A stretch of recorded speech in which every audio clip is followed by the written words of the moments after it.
y muchos falsos profetas se levantarán y engañarán a muchos. Y por haberse multiplicado la maldad, el amor de muchos se enfriará. Mis hermanos, la Biblia es clara. Hay una advertencia de la naturaleza para el pronto regreso de Cristo. Guerras han habido siempre, eso lo sabemos. Pero aquí dice que en este tiempo del fin va a haber rumores de guerra. Un rumor de guerra no es lo mismo que una guerra, pero el rumor deja la pendencia siempre, estar pendiente de la persona de que en cualquier momento puede ocasionar una guerra a nivel mundial. Pero miren también lo que dice, no os turbéis porque es necesario que todo esto acontezca, pero aún no es el fin. Las guerras causan una destrucción a la misma naturaleza también, y causan enfermedades, y eso lo hemos visto en la guerra reciente, el agente naranja, los químicos que se echaron allí en Vietnam, pregúntele a un militar, los químicos que se echaron allí en la guerra del Golfo Pérsico. Son guerras que no creemos, no pensemos que son guerras de balas y cohetes. Estamos hablando de que la guerra que menciona esta Biblia es una guerra donde va a afectar la parte emocional, va a crear enfermedades, y es una guerra bacteriológica y una guerra química. Tenemos que entender que cuando esta palabra dice que habrá pestes y hambres, y anteriormente a ese texto habló de guerra, miren, es claramente una advertencia de que la guerra es bacteriológica, y va a haber peste, y va a haber hambre, y va a haber muerte, va a haber enfermedades que no van a tener cura. Pero miren esto, algunos piensan que la catástrofe que crea un desastre natural es un efecto de pura casualidad.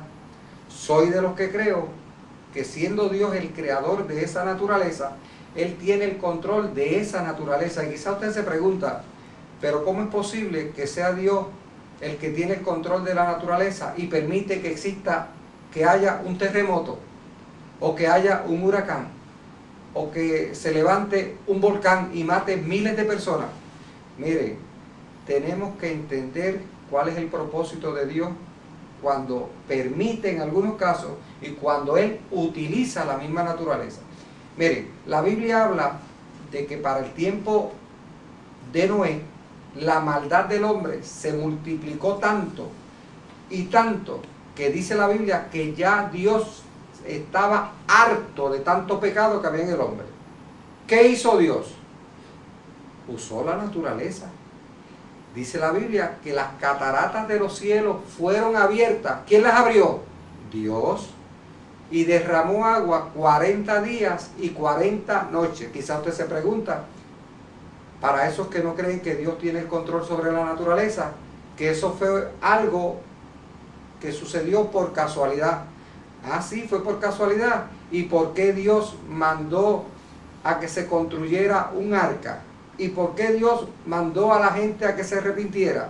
¿Y por qué Dios le dijo a la familia de Noé que entrara al arca?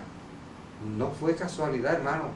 Dios utilizó las aguas para exterminar a toda esa gente que no creyó a su palabra. La Biblia también nos habla de que una vez Jesús iba con sus discípulos en una barca y se levantó una gran tormenta. Los discípulos se alteraron, se pusieron nerviosos porque era una especie de una tormenta, un huracán en pleno lago. Pero ¿qué hizo Jesús? Él se levantó y calmó los vientos. Dios tiene autoridad y tiene control sobre toda la naturaleza. Les dije hace un momento que hay cosas de la naturaleza que es el hombre el que hace que se vuelque la misma naturaleza contra el mismo hombre. Las construcciones mal hechas, los drenajes mal hechos, y todo eso pues causa unas inundaciones y causa miles de muertes. Pero no digamos ni pensemos entonces que esa inundación causó la muerte por efecto de Dios. No, lo que sucede aquí es que el hombre también maneja la naturaleza, y el mismo hombre no se da cuenta que la naturaleza es adversa a él mismo. Por eso es que tenemos que tener claro estas dos situaciones. Cosas que el hombre hace con la naturaleza y cosas que Dios hace con la naturaleza. Pero les voy a decir más. En el libro de Éxodo se da un relato donde Faraón no quería dejar salir al pueblo de Israel. Dios le había dado diferentes señales, le había dado diferentes anuncios a través de Moisés, pero Faraón no quería dejar salir al pueblo. ¿Sabe cómo Dios actuó? Con la naturaleza. Mire, Dios envió plagas. Sí, plagas. Envió una plaga de ranas, envió una plaga de sapos y envió diferentes plagas que el faraón, cuando vio que eso estaba sucediendo, se alarmó.